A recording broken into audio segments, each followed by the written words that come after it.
24th, we're going to hold a Board of Trustees meeting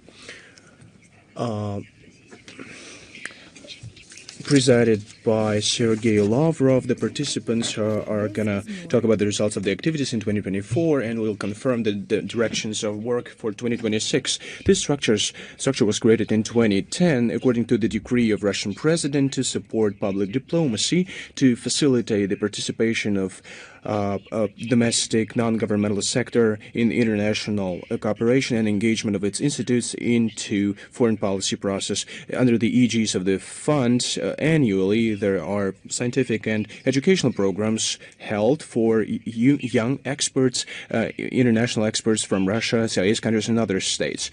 And there is organization of conferences being facilitated, roundtables, and expert meetings.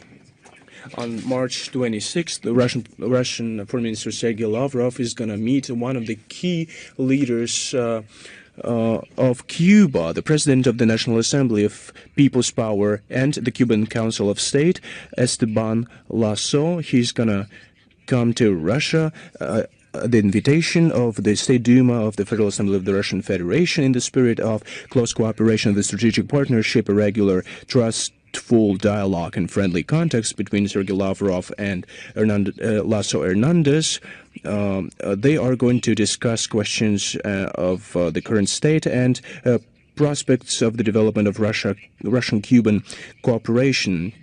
Trade, economic, scientific, technical, cultural, and humanitarian cooperation. Lavrov and Hernandez are going to consider key issues of international agenda with a focus on inadmissibility of interference into domestic affairs of sovereign states and non-recognition of unlawful restriction, pressure to punish the so-called undesired governments, as well as they're going to step up the cooperation of the two countries on multinational platforms. Now let us move on to the current agenda.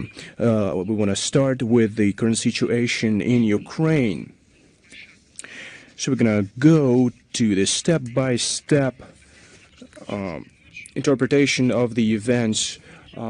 On March 19th, during the night, the Kiev regime launched another attack using UAVs at the settlement of Kavkazka in the Krasnodar region.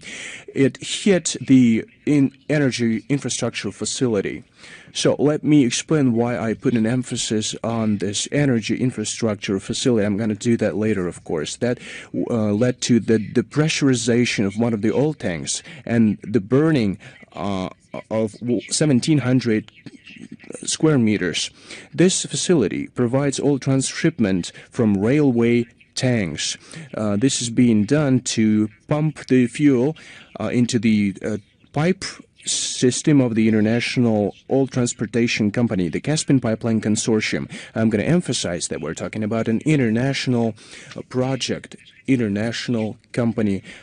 Let me also remind you that a couple of hours prior to that attack, a telephone call between Russian and American presidents ended, and during that call, both parties confirmed, American President, U.S. President Donald Trump offered, and Russian President Vladimir Putin agreed to a mutual refusal of the parties to stop strikes for 30 days on facilities of energy infrastructure. Immediately, Russian president ordered the Russian serviceman and a corresponding order to stop these strikes. What about Zelensky and his regime? They publicly stated that they accept this initiative to stop launching the strikes on energy infrastructure. Moreover, they support the offer of the White House. In fact, Zelensky gave an opposite order. He ordered to launch further strikes. We are now talking about yet another specially prepared provocation of the Kiev regime. It's aimed at disruption of peaceful initiative, including peaceful initiatives offered by U.S. President Donald Trump. Zelensky and the Kiev regime once again violated the agreements, and they confirmed their total inability to make deals. Many times we have talked about the habit of Zelensky to allow himself, to permit himself everything, and even more than everything. That was the situation when Joe Biden was in office, and he got away with everything because Biden was just unable to follow the current agenda and to check the news, as well as to check how the agreements are being implemented. We do not know what Zelensky is counting on. Does he count on the behavior that he used to have when Biden was still in office? Does he count on the fact that he can continue to do that? Well, maybe we will learn the truth pretty soon. He lost any touch with reality, and the Kiev regime lost the touch with reality and demonstrated the total inability of the political will towards peace and settlement of the conflict through diplomatic means. They have confirmed that over and over again over the last few years. He is obsessed by, fixated on this idea to inflict a strategic defeat on Russia. They use methods of terrorism against civilian infrastructure, showing no mercy to civilians and those who live on the territory of new regions and other regions. They don't spare the lives of their own people. We have drawn attention of the global community to those facts, and we have called upon unequivocally condemn these crimes and other crimes of the Kiev regime. All countries are to blame for these terrorist attacks. They continue to stubbornly and irresponsibly fuel up the Ukrainian ruling junta, facilitating its bloody acts. One should emphasize that terrorists around the world are fueled up and are fueling up themselves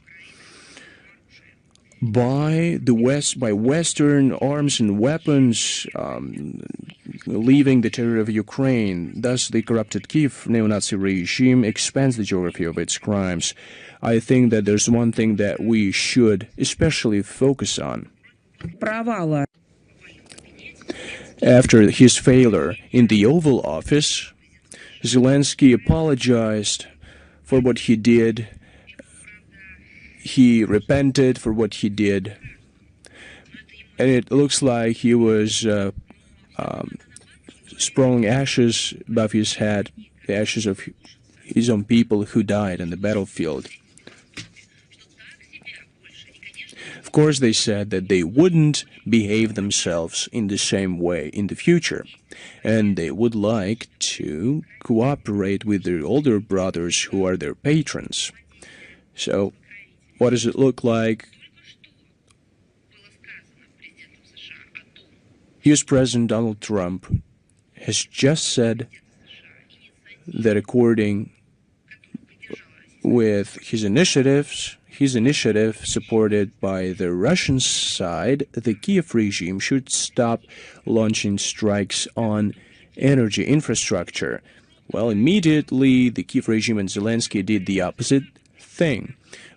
I would like to use Western statements and ask a question. Is that a deliberate warping of what President Donald Trump said? Or is Zelensky just, just running out of control, cannot control the situation any longer? Well, let them answer this question. Now let us move on to further aspects of the Ukrainian crisis. Ukrainian militants continue their terror attacks against civilian infrastructure and civilian infrastructure of our country. On March 14th, the AFU launched a targeted strike, allegedly from MLRS HIMARS, on, what do you think, what this time? On a local history museum. It is located in the town of Suja that was has recently been liberated by our forces. One employee died and 2 more were injured. The banderites disgracefully escaped from this regional center and started to launch shells on it from the territory of the Sumy region, and they were trying to destroy urban buildings as much as possible. Russian armed forces do everything possible to protect the Kursk borderlands from the enemy fire. In Belgorod region on March 15th, a UAV dropped an explosive device on a private residential house in the settlement of Dolga. One woman was injured in the town of Gubkin. Drone seriously injured 2 kids, 7 and 10 years old, respectively, and their mother. On March 17th, in the settlement of Yasny Zori, a mine detonated. It's called a Bell, and seriously injured a civilian. He lost a foot. In Belgorod itself, fallen debris injured a 18-year-old guy. He lost his arm. On March 18th, in the Krasnaya Yuruga settlement, a service bus blew up on an explosive device. 2 women and 1 man were injured. From March 14th to March 18th, in Horlovka, Ukrainian UAVs killed 1 civilian. 24 people were injured. In the settlement of Kazachya Loknya, people under threat of death were forced to bury and read the burial service right in the vegetable gardens of their relatives and their neighbors. Those people were murdered or shot by neo-Nazis. One resident of this settlement talked about brutal tortures and killings by Ukro-Nazis of 3 POWs. In the settlements of Malaya Loknya, our servicemen discovered the remains of a young woman with a kid in the remains. One reporter said that in the building of the Suj hospital, body of the 27-year-old Nina Kuznetsova was found. She was 3 months pregnant. On August 7th, 2024, she tried to evacuate by car together with her son and her mother. Her spouse was in another car, and he witnessed their killings by Ukro-Nazis. The wife and the kid were injured. The father brought his unconscious wife to the aforementioned hospital, but he couldn't come back. One resident of Suja said that there was a rape case of a underage girl and 73-year-old retiree. People during the occupation died from cold, hunger, and different sicknesses. Another person talked about burying at least 34 people close to his home, resident people, local people. It's not the full, exhaustive, sorrowful list of the victims of terrorist regime. The Russian investigative bodies continue to record the testimonies of civilians about the crimes of the AFU militants and mercenaries. We're talking about killings, tortures, and robberies. Criminal cases have been initiated. Investigative actions are carried out to identify Ukro-Nazis who did those horrible crimes in the Kursk region. Now let's talk about the punishment. Russian courts continue to render sentences to Ukrainian neo-Nazis and mercenaries for their war crimes. One sentence was rendered to Tashkorov, Plaksivy, Pogromsky, and Odno Ochko that were detained by Russian servicemen in the Kursk region. It has been established that after the illegal incursion in August 2024, they committed acts of terrorism in Suja. They threatened the use of weapons, they occupied private houses, and shot to kill Russian servicemen and civilians, and they impeded their evacuation. Tashkorov, Pogromsky, Odno Ochko were sentenced to 16 years in prison, and Plaksivy 15 years in prison. Criminal cases were sent to the court with regard to mercenaries from the Great Britain, France, Georgia, and Uruguay. They were declared internationally wanted. Investigative bodies of Russia will continue to record testimonies to bring to justice Ukrainian Nazis and foreign mercenaries for war and other crimes. Now let us talk about the behavior of those who call themselves civilized. In fact, they are sponsoring these crimes. London is trying to force the establishment of a so-called peacekeeping force. With this end, on March 15th, British Prime Minister Keir Starmer hastily convened the second summit of what they call a coalition of the willing. Well, that's a powerful name. Well, they create memes on the go.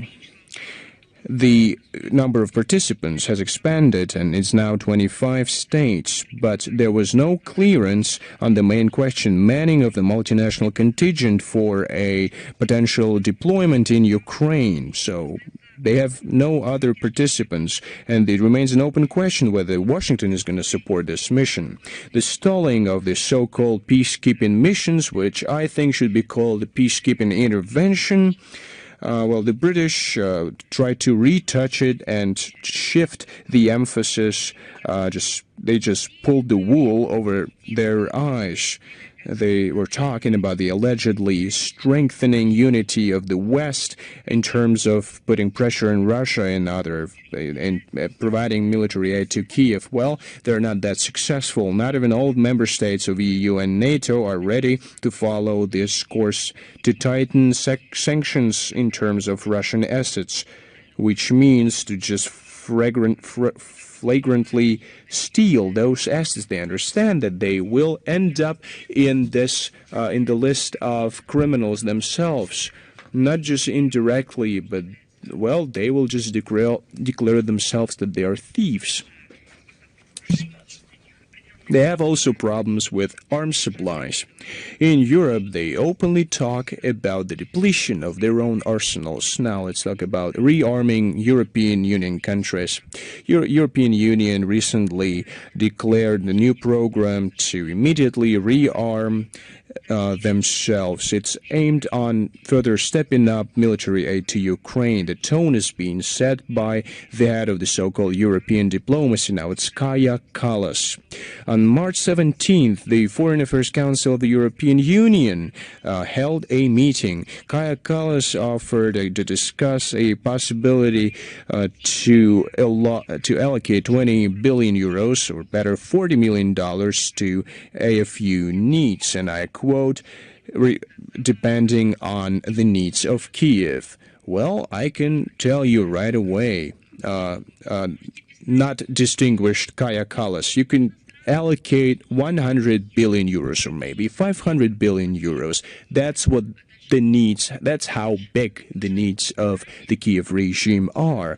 Well, you can increase this amount even longer. You are destabilizing the mental state of the Kiev regime, and you're fueling up this regime. Kaja Kallas said that the European Union countries should contribute to this aid according to their economic weight. If that were the case, I think that Kaja Kallas wouldn't have these high posts. And one of the reasons she named the naming of 2 billion large caliber shells amounting to 5 billion euros, and 2 billion euros she suggested to take from the profits of the frozen Russian assets. All those who participated in the meeting have not agreed upon these steps. And you know what's mostly amazing here? And we're here taking note and fixating the facts on the actions and words of the leading European diplomat. Have you seen or heard anything diplomatic from it? Of course not. This rhetorics would make sense from the mouths of the military heads, from leaders of the military headquarters, or the representatives of the special services, because here we're talking about armaments, or any lethal assistance. So why is the European Union, those who are responsible for diplomacy, are taking care of anything but diplomacy? It seems that the European Brussels is still incapable of answering the question itself, especially as for what special functions the European Union could be responsible for in the context of the new dynamics around the Ukrainian crisis. It is also unable to say how this demonstration of assistance of the so-called agreements on the ceasefire could align with its position and course of its own militarization. And the main question, once again, are there no people in the European Union who could discuss the military issue with perfect understanding on why are we witnessing a person taking a mic on the militarization of the European Union of those who is not nor has ever been profiled specialist in the Europe.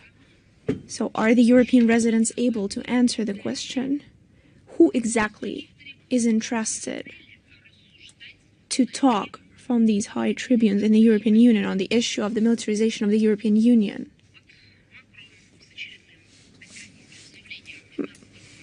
Emmanuel Macron, with another anti-Russian statement on March 15th, he discussed the issue of the sending of the so-called peaceful troops in Ukraine, where he stated that if Ukraine, which is supposedly a sovereign state, decide to invite allied forces on its territory, then according to Macron, it's not up to Russia to decide whether this is acceptable or not. Warnings of the Russian leadership on the unacceptability of appearance of the Western contingents in Ukraine, he interpreted as another proof of the so-called insincerity of Moscow in achieving peace. And he even went as far as to call Russia the existential strategic threat. Then I believe we should also mention in what state Macron himself finds himself in, if he sees us as an important existential threat. He also stated the plans of Paris to continue the military assistance to Kiev, first of all through the containment of applications for the supply of air defense systems, as well as maybe sending additional Mirage jet fighters. It appears that in his unfulfilled dreams to impose a defeat, a strategic defeat, or to claim victory, or I don't know, to come out on top. It doesn't matter what words they're using, but in his unfulfilled dreams, he's using the hands of Ukrainians, and he has far lost touch with reality. So they're trying to manipulate the situation, trying to achieve very painful, out of touch with reality points where he has absolutely no understanding. Not only specific details of the situation, but the overall situation in the world. We repeatedly stated that the entrance of the so-called peacekeepers in Ukraine will actually mean a foreign military intervention in order to further escalate the conflict, which could raise the risk of direct confrontation between NATO and Russia. And as for his statements, where he says that supposedly Russia has no right for decisions, we are a sovereign state. We have repeatedly been subject to attacks from outside, from France as well, and history knows that, and from the West repeatedly as well. As a sovereign state, and as a country who has repeatedly suffered from the Western barbarians, have a full right and will continue to decide how to ensure our own security, especially if this issue, especially of collective security, not only it wasn't settled on the European continent, but especially with the help of Macron and his predecessors and other unfriendly regimes, was absolutely discarded at its peak.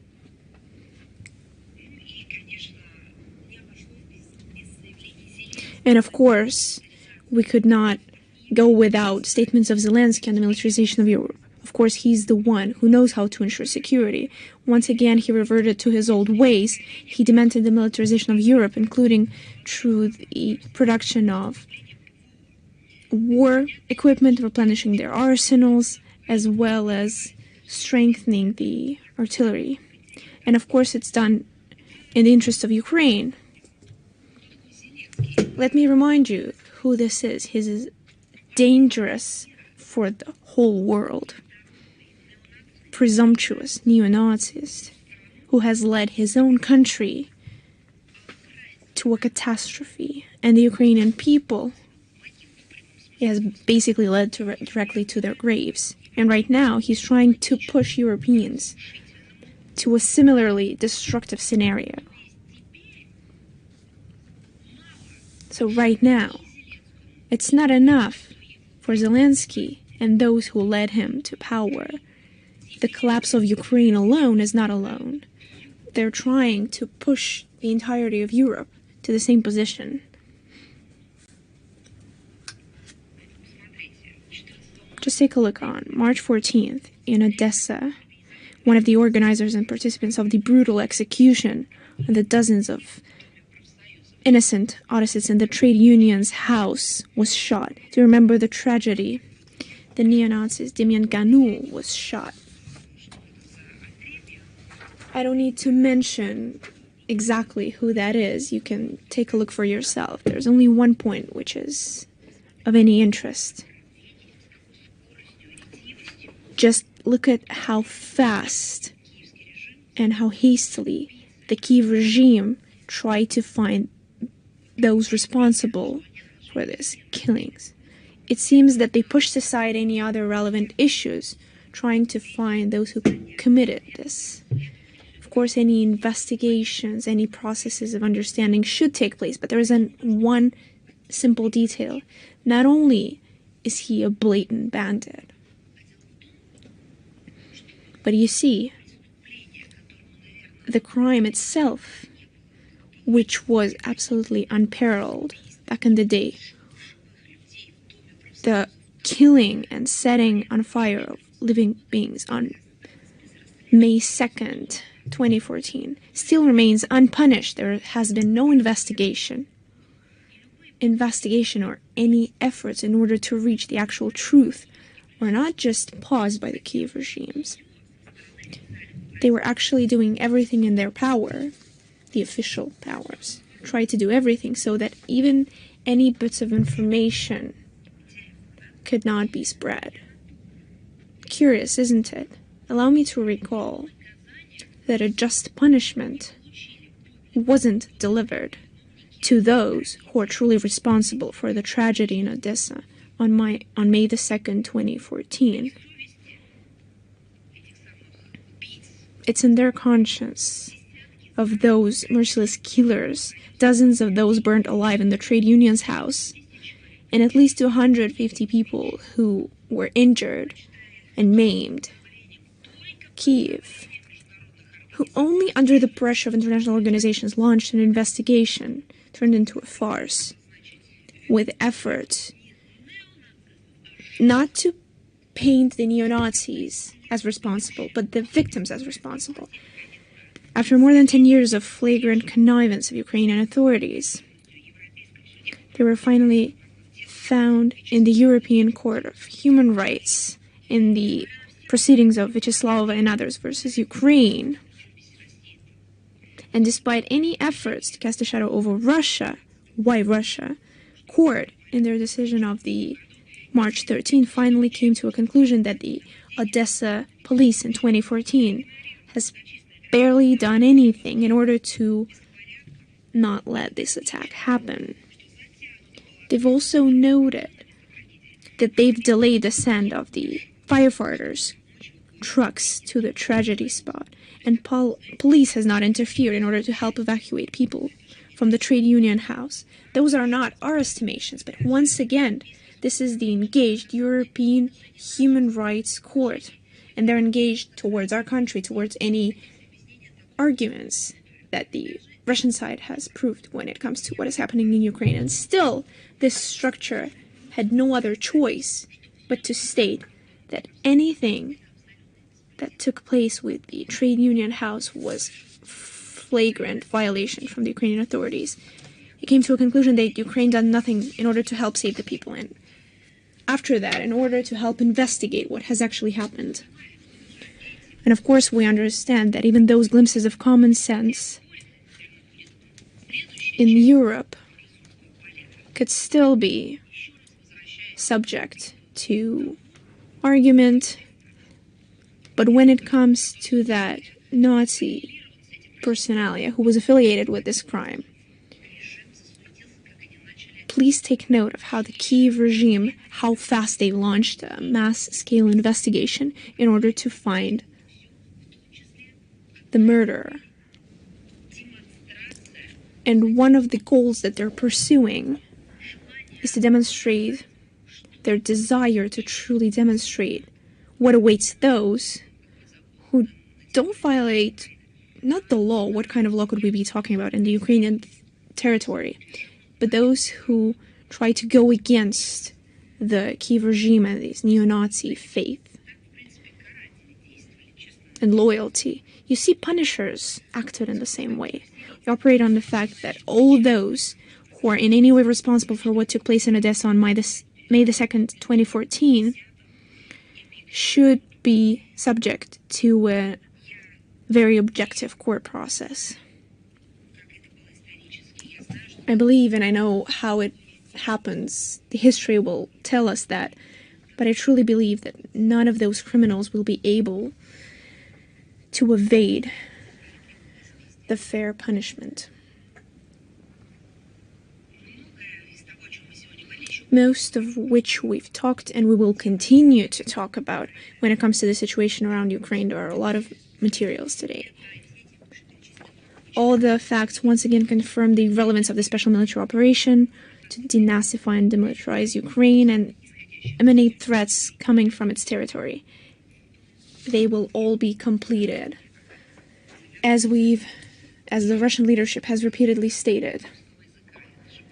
The prohibition of the Russian language is the trademark of the neo-Nazis. And what is taking place on the Ukrainian territory is unprecedented.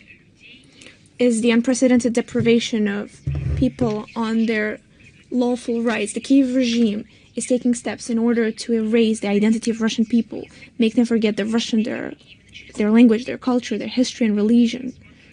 It's for this prison that we should see the draft law registered on March 11th in Verkhovna Rada on modifying laws on using language in educational process.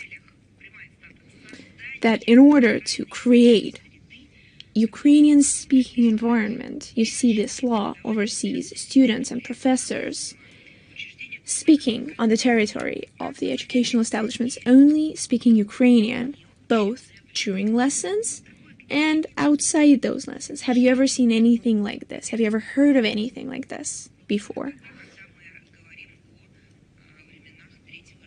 Only when we mention the times of the Third Reich.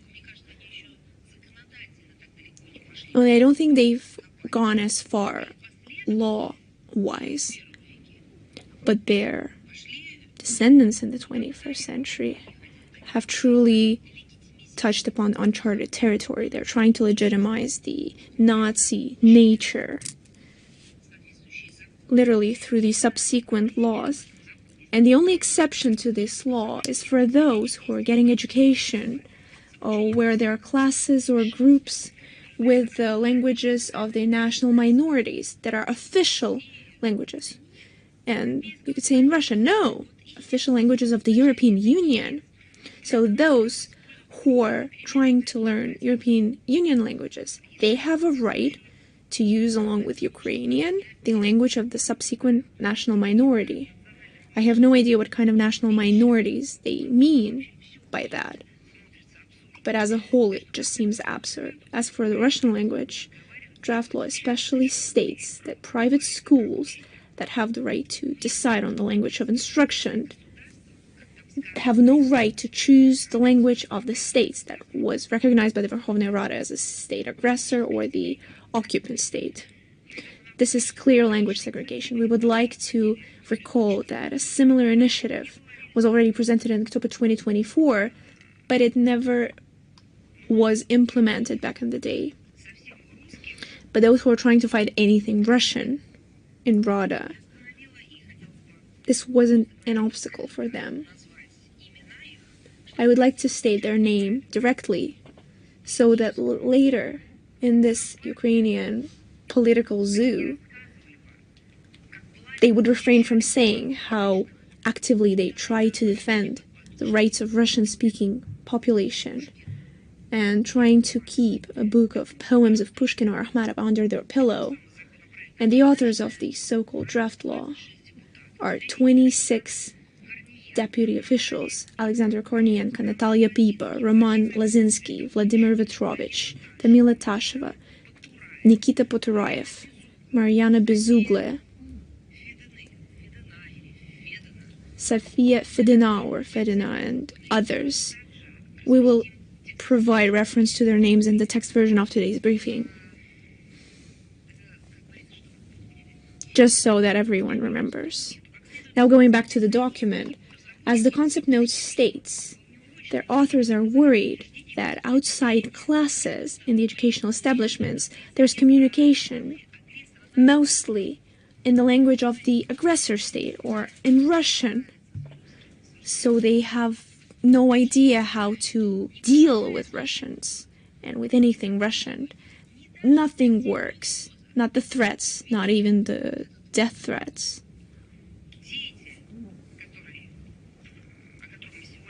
This figure that we've already mentioned today.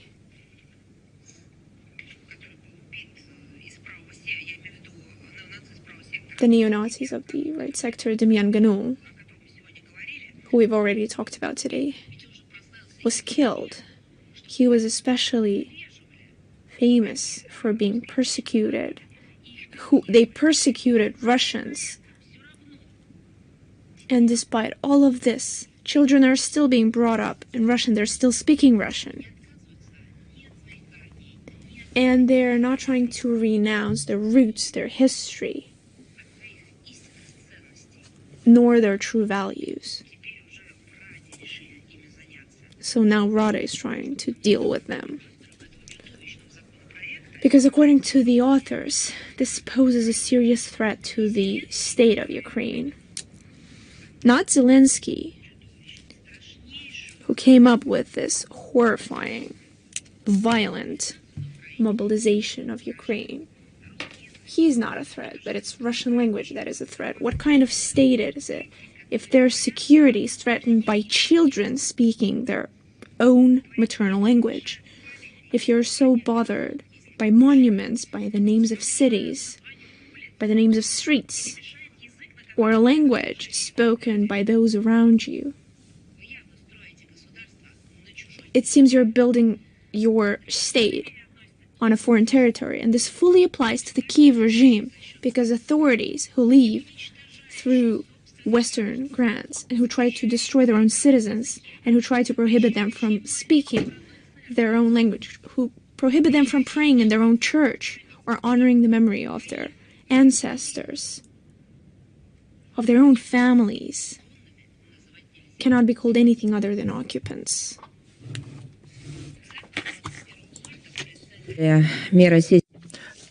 Tomorrow, the press conference will take place in the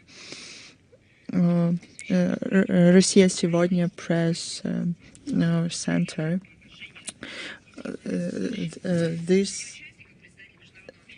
It is devoted to the crimes of neo-Nazis. It will be attended by Maxim Grigoriev, the author of the report, the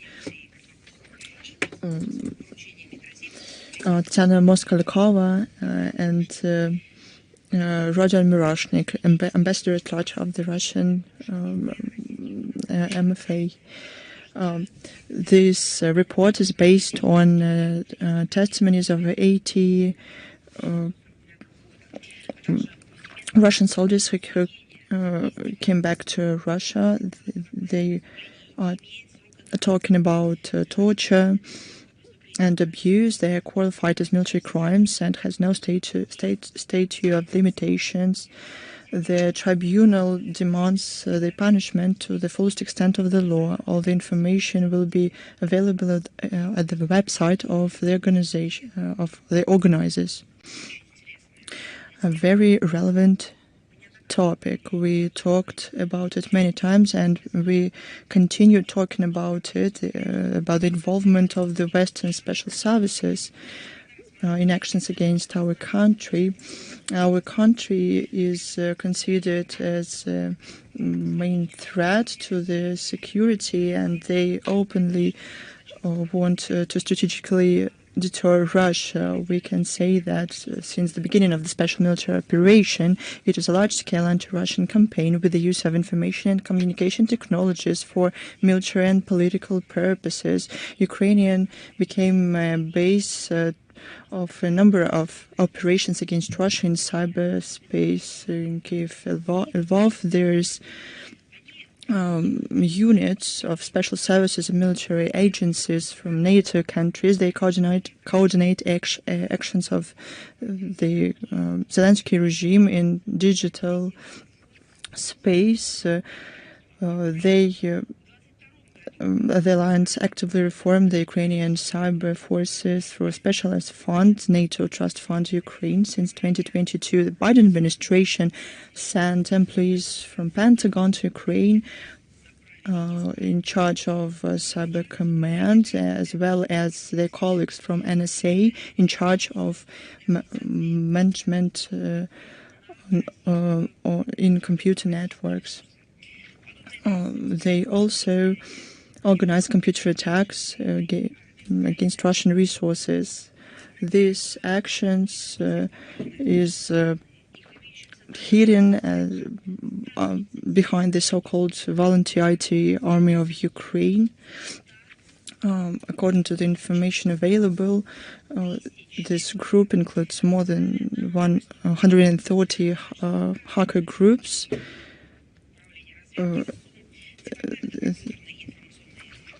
This group includes employees of the main Directorate of Intelligence of the Ukrainian Armed Forces and the Department of Computer and Information Security of SBU. But the West even encouraged such actions at the European Forum on Cybersecurity in Katowice, IT army. The Vice Prime Minister of Ukraine, Mikhail Fedorov, personally, he was given an award, you know what for? Direct quote, to counter Russian aggression. You know what we're talking about? We're talking about cybercrime. To implement these aims, the Zelensky regime uses more than thousands of fraudulent call centers that exist in the country. A lot of them focus in the city of Dnieper, in the city, but anything can happen. More than 100,000 people is involved in the sphere. The infrastructure of such facilities are in the Netherlands and Germany. 92% of the calls come from the territory of Ukraine, aimed against Russian citizens and our agencies. There is no people in our country who didn't receive such calls. On the behest of the Biden administration, transnational IT corporations gave the Zelensky regime with digital resources for this. We know that the Google tools are used for geospatial and technical reconnaissance in Russia and in the zone of the special military operation to monitor our information space and communication channels. They also give cloud technologies to the Ukrainian side for cyber attacks. Some Israeli technological companies also interact with the IT army of Ukraine. The Western companies, and we'll give you the list of these companies in the text of the briefing, ignore the fact that these technologies are used for harmful and even extremist actions.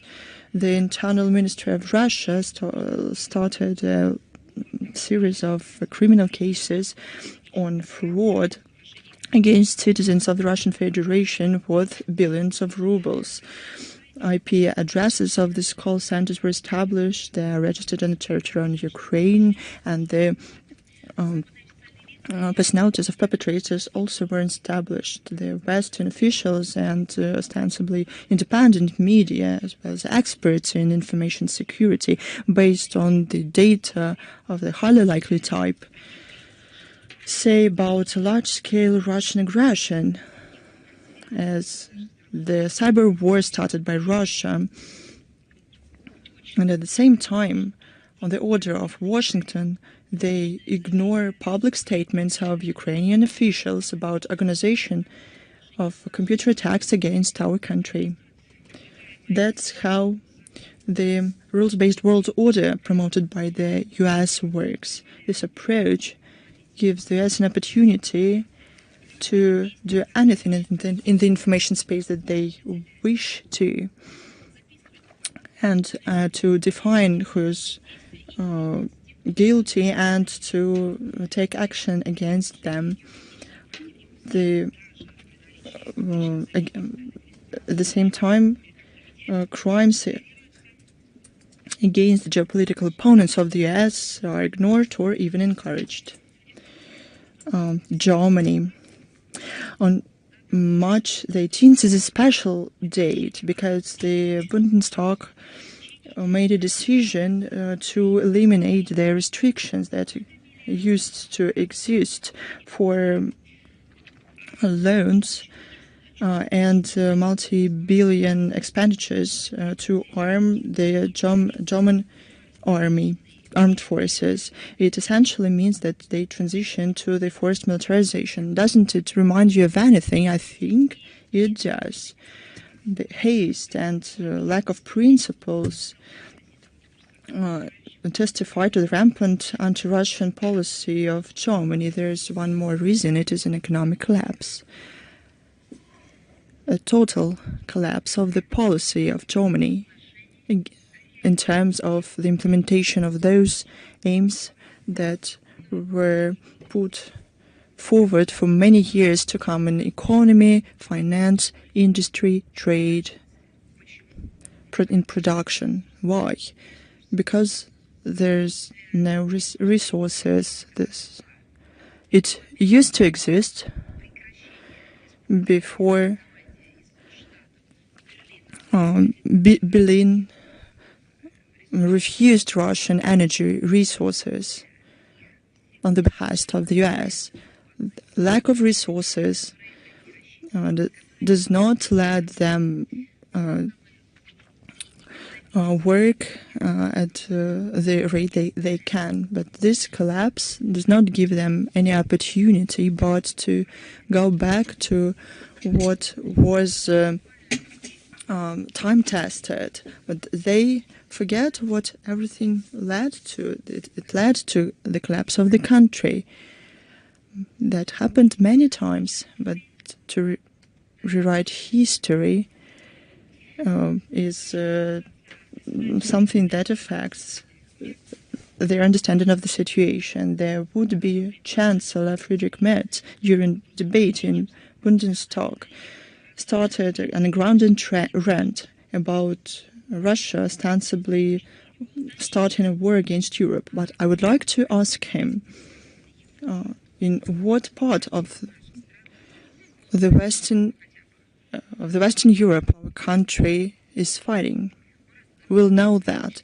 He talked about the supposed Russian attacks on industry and energy facilities of the European countries. Did you complete the investigation in Berlin in terms of who exploded Northern Streams 1 and 2? But you did not. So stop making up things and talking about things that you have no idea about. But he went even further and called to prepare for confrontation with our country, I quote, in the nearest years and decades, end of quote. But Russia is not going to attack Germany. If Germany says such things, it means that Germany has such plans. So Berlin has to call a spade a spade. We cannot but remember a well-known idea that the German political elites strives for historic revenge, and once in a century they prevail over common sense and even life instincts. Hot brains in Berlin and other European capitals should be aware that Russia will respond in a timely and tough manner to any militarist aspirations to prevent threats against our security. But they have an opportunity to people in Germany to ask their government what kind of adventure they're trying to involve the European continent in. 100 years ago, they were provoked, and they back then were indeed provoked to do so, and people know that. Probably they revisit their stance. March the 21st marks 11 years. If we since the political part of the EU-Ukraine Association Agreement was signed in Brussels. It had positive ideas about respect of human rights, rule of law, political dialogue, reforms, justice, freedom, security, about and all of this, if it had been followed, it should have led Ukraine to a democratic European family, or as Joseph Borrell said, to a garden. The EU can be called anything but a garden today. According to a number of European politicians, it is getting more and more a zone of impunity, lack of rights and freedom. Any ideas about convergence of Ukraine and EU based on neoliberal values are very cynic, but they reflect the true treatment of the EU towards the Kiev regime and the institution of human rights. Under the association agreement, the human rights, democratic principles and fundamental freedoms was to, I quote, the basis of internal and foreign policy of both sides. But what side respects human rights? The Ukrainian side or the European Union? A goal of the political dialogue and the document was, I quote, to strengthen the respect of democratic principles, rule of law, due management, human rights and fundamental rights, including rights of those from national minorities, end of quote. It was infringed in the document that was signed on March 21st, 11 years ago. Can you please tell me, any of these things enumerated is respected in Ukraine? We just talked about the situation with the Russian language there. They wash out the Russian language in various ways. They even enshrine in laws the inability for children to talk Russian in between the lessons. And 11 years ago, they pledged allegiance to the EU and to the rights of national minorities. What can a country that is in political, social, humanitarian, economic death pains from the European countries that are in deep crisis of identity. Let us remember the former European Commissioner of Justice, and his lottery ticket was hundreds of thousands of euros, about suitcases full of money, and of certain European deputies and their property in the Mediterranean Sea, about lobbyists in European institutions. Because of them, Brussels makes unpopular political decisions. They procured anti-COVID vaccines on the disadvantageous conditions for the EU through tax. That what Ursula von der Leyen did. All of this is the talk of the town. A weakness and dependence of judicial power. This is evidenced by the investigation of deals about vaccines in the EU. As to the national minorities in the EU, look what's going on in the Baltic states. Regarding this, according to the international experts, the Russian-speaking population doesn't have the right to have rights there, end of quote. We also see growing Islamophobia, anti-Semitism in the European Union. Probably that's what Ukraine can learn from the EU. The EU also suppress all kinds of dissent. They ban media, control journalists, the information space. They cancel results of the elections. They select those who can go to the next round, not through electoral procedures, but by political orders. For example, something like that happened in Romania. What they do with the historic memory is one of the root causes of all these problems that I mentioned. They wash away and doesn't mention the deeds of the Red Army who liberated prisoners from concentration camps. This is an example of quasi-values of the EU, and Ukraine follows this policy outlined by the EU. In this case, it is relevant as ever to talk about the convergence between the EU and Ukraine.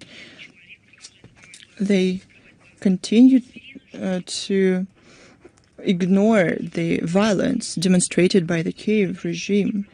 They commit crimes against humanity and forget about the humanitarian law. They discriminate on the national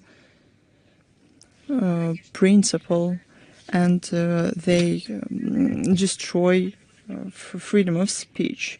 The information about this is included in reports of the MFA of Russia and joint reports of MFAs of Russia and Belarus on the situation with human rights in certain countries in the world, the illegal actions by the Kiev regime targeting the Ukrainian Orthodox Church, and others. All these documents are available on the internet websites of MFA, including in the English language.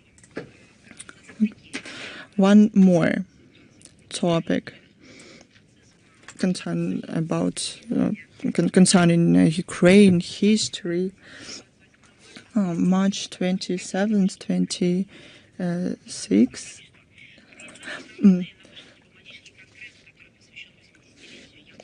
An international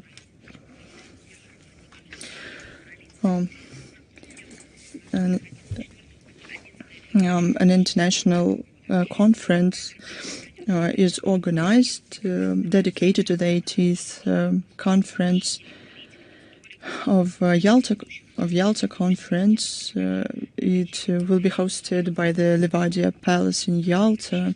It will be attended by more than 100 statesmen, politicians, historians,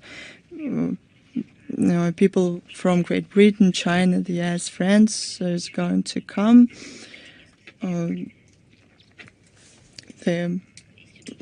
The director of the Earth Institute of the Columbia University, Jeffrey Sachs, is going to attend, and many other public figures. Participants of the Congress will talk about relevant geopolitical challenges in the era of global changes.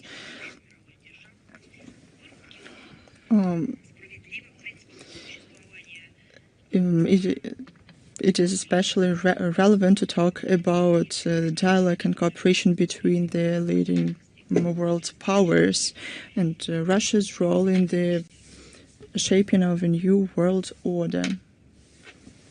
Возвращение Крыма в Россию дали мощный импульс пересмотру. There was a strong impetus given to the old system of the global governance. Now new centers are gaining strength that are for equality, sovereignty of peoples and countries. In the current geopolitical situation, current event is a unique opportunity, taking into account the basis of the conference of 1945, to analyze the prospects of new world order. And of course, we invite the media representatives of Russian and foreign ones to cover this event. We also have covered Yemen situation. You know that the U.S. president declared a large-scale operation against the Ansar Allah to make them go to the cessation of attacks because they undermine the security of international navigation in the Red Sea. In the last couple of days, Americans have launched missiles and bombs at Sana'a, Sada, Marib, al-Baida, Damar Haja. They target both military and civilian infrastructure. According to the information of medical services, as of March 18th, the number of casualties exceeded 50 people, more than 100 were injured. The Houthis tried to attack the vessels, the ships from the strike force of the U.S. Our evaluations were given in this statement, and the results of the telephone call between Sergei Lavrov and Marco Rubio that took place on March 15th. The Russian side has emphasized the necessity to go to the cessation of the hostilities and also to establish political dialogue, to not go to the cessation of the hostilities and also to establish political dialogue, to not permit the escalation. We call upon the parties of the conflict to refuse the strong armed tactics, and we need normalization in Yemen only through diplomacy and political means.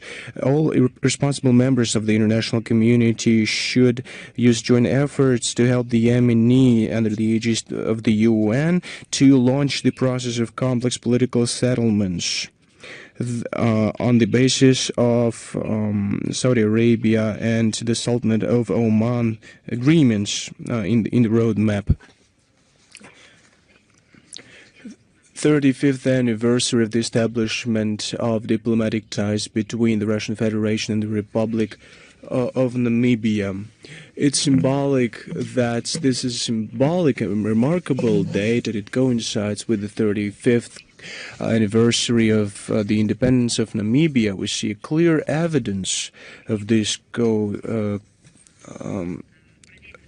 the stability, the strength of the ties and friendship, solidarity, and mutual support between our countries. In 1990s, this day became the climax of the heroic fight of the Namibian people who didn't want to put up with the yoke of colonialism and apartheid and defended its self-determination. A large impetus to create its own state was the Declaration on the Granting of Independence to Colonial Countries and Peoples that was adopted by General Assembly in 1960, the initiative of the USSR, Moscow became one of the first countries to extend a helping hand to Namibians under the leadership of the Southwest Africa People's Organization. In 1960s, 1980s, the Soviet Union gave the Southwest Africa People's Organization military, financial, information, and organizational support. In 1987, Moscow opened the representative office of the Southwest Africa People's Organizations, which helped Namibia to go through the hardest years of gaining independence, the establishment, and of informing of the statehood. This party is still very strong, a strong political power in the country. We saw it in the national elections in November last year, and the Southwest Africa People's Organization won a landslide victory, and Madam Netumbo Nandi-Ndaitwah was candidate in the presidency. After 1990s, our relations with Namibia have further strengthened, and they continue to become even more multifaceted. We have strengthen our constructive and trustful political and diplomatic dialogue. We have reached a high level of cooperation in the UN and other international platforms. We have collected a significant experience of a mutually beneficial business cooperation in different areas. It has been also large contribution was also received from the Intergovernmental Russia-Namibian Commission on Trade and Economic Cooperation, and one of the co-chairs was Madam Nandi-Ndaitwah, who is going to enter the office of the head of state. We confirm our unwavering commitment to joint work to step up the whole complex of bilateral cooperation for the benefit of the peoples of Russia and Namibia. We're interested in continuing the deepened exchange of opinions on the most important international problems, and we are ready to closely cooperate our efforts. We are hopeful that Moscow and Windhoek will cooperate on the international arena and will facilitate the establishment and forming of the democratic and secure world order, and to unblock crisis situation in the African continent. One other historical day that refers us to another historical day that used to be was only commercial, but it had a very significant geopolitical dimension, which in turn influenced the results of the Second World War. We're talking about the 90th anniversary of the selling of the Chinese Eastern Railway by the USSR. It was sold by a Manchukuo state. We have to talk about military and political dimensions. The militarist Japan in 1931 began an open aggression against China, and in fact created in the northeastern part of its territory a puppet government that was called Manchukuo. This puppet government was under the Japan's unchallenged reign. What was the plan of the military clique of Japan? They wanted to take Siberia and the Soviet Far East, Tokyo. Against this backdrop, started to implement the strategy aimed at the economic suffocation of borderlands of various territories of our country. The main military and logistics artery that provided adjacent districts of China was the Chinese Eastern Railway. It was built by the Russian Empire in 1903 and was owned by the USSR. There were regular acts of sabotage and provocation, and the Japanese took part in those acts. A recently released feature film of the Russian, made both by Russian and Chinese, which is called Red Silk, demonstrates how that all occurred. We also have published memoirs of foreign scouts. The situation around the Chinese Eastern Railway in the 1930s was so critical that further actions to protect that road could have turned out to be very, very dramatic for our country. Tokyo wanted to provoke such a confrontations, and we have proof in the archive of foreign policy of the Russian Federation. They also testify about the high art of domestic diplomacy.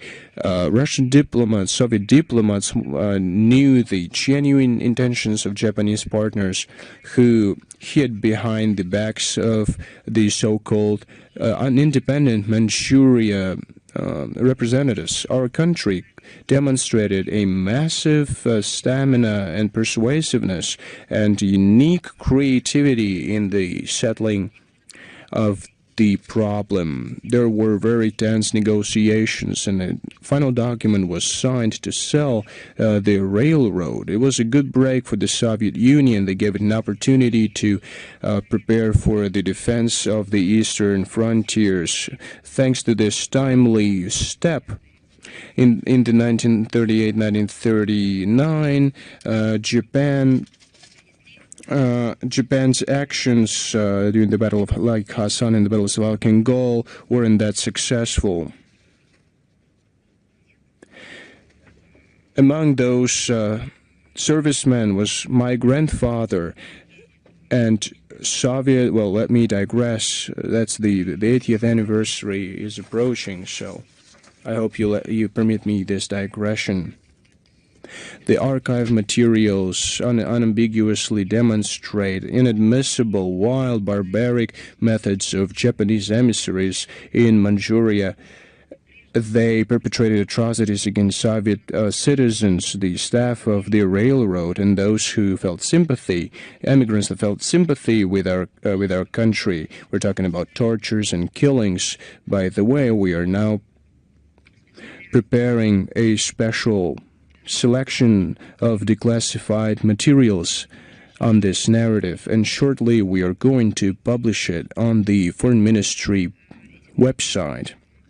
These documents are going to include documents which directly refer to that period and are associated with the modern times.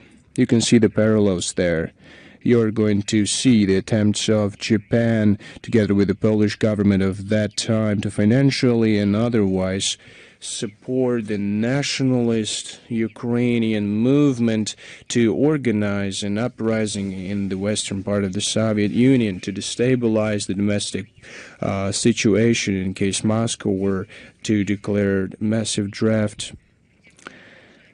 On the eve of the 80th anniversary of the great victory and the surrender of the militarized Japan, we're going to continue the work to discover historical truth and to counter the attempts of some countries to falsify the key events of the past, to warp the root causes and the results of the Second World War. The part of the global community who's still humane remains the bombings of Yugoslavia. The U.S. and their satellites trampled underfoot the basics of security in Europe, and this crisis is not overcome yet. About these horrible events of 1999, we still remember a lot. The chronology of this intrusion is being recorded minute by minute, very meticulously, but it doesn't mean that over time those massacres fade in our memory or lose their symbolism. The NATO allies call upon forgetting the past, to turn the page. Yet the Serbian people remember that bloody spring. The so-called humanitarian intervention committed by NATO is a example of this rules-based order. It's an example of what is inside this rules-based order, this unfounded belief in their own right. The propaganda was hard at work to make the Serbs to feel makes the Serbs feel guilty, so that they would consider it a learned lesson, those bombings of Yugoslavia. With munitions with depleted uranium caused cancer in a lot of people, but they were saying that they carry the values of freedom and democracy to the Balkans. Even Italian servicemen who were among the NATO troops and were in that area still cannot bring those to justice because they cannot compensate their medical costs. That's what Western democracy is about. You know what I still call the 100 peaceful citizens of Yugoslavia, including 89 kids, they call it collateral damage. That's what democracy is and freedom of speech. One can refer to the results of last year poll with regard to the aggression in today's Serbia. The work called The Long Echo of 1990. More than 75% of respondents think that Washington and Brussels have not atoned for what they did to Serbs, but they're not going to do that. They just wait. They're just waiting for a moment to do what they couldn't do then, to break Serbia, and we're doing everything we can to not let it happen. We see that the Serbian society is unified as far as the motivation of NATO is concerned, to use the military campaign to secede Kosovo and turn it into a Western colony. The West gave terrorists from the Kosovo Liberation Army arms. It gave it a pseudo state status, and from behind the scenes it encourages ethnic cleansing against the core Serb population. NATO is not going to wash away the shame of its war crimes, including the destruction of residential districts, hospitals, schools, bridges, passenger transportation, refugee convoys. It's very similar to what we see now. We will stand in solidarity with our brothers Serbs to preserve the memory of those victims of the tragedy of 1999, and will prevent the attempts to rewrite the history of the Yugoslavian crisis using Western models. We will also be on guard of the historical memory. Another piece of news: the Vizov, which means challenge, prize for future technologies, they are going to accept applications till May 21st. That's the second time the international nomination Discovery is going to be awarded to foreign and Russian scientists who live in Russia or abroad for an important discovery that impacted the development of global science and technology. Scientists, mathematicians, physicians, chemists, those who work in biomedicine, astronomy, and engineering can qualify for the award. The prize fund in the current year is going to be 60 million rubles, 12 million rubles for each of the 5 nominations. Last year, 100 applications were accepted from 34 countries of the world in this Discovery nomination. The mission of this prize is very well known, but I'm going to repeat it.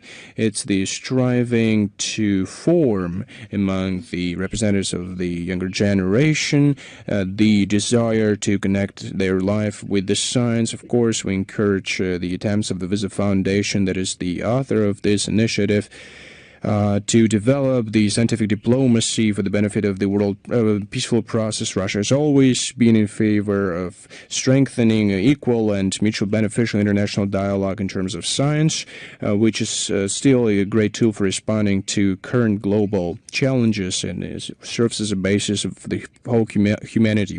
We are inviting talented, ambitious scientists from all over the world to take part in this competition.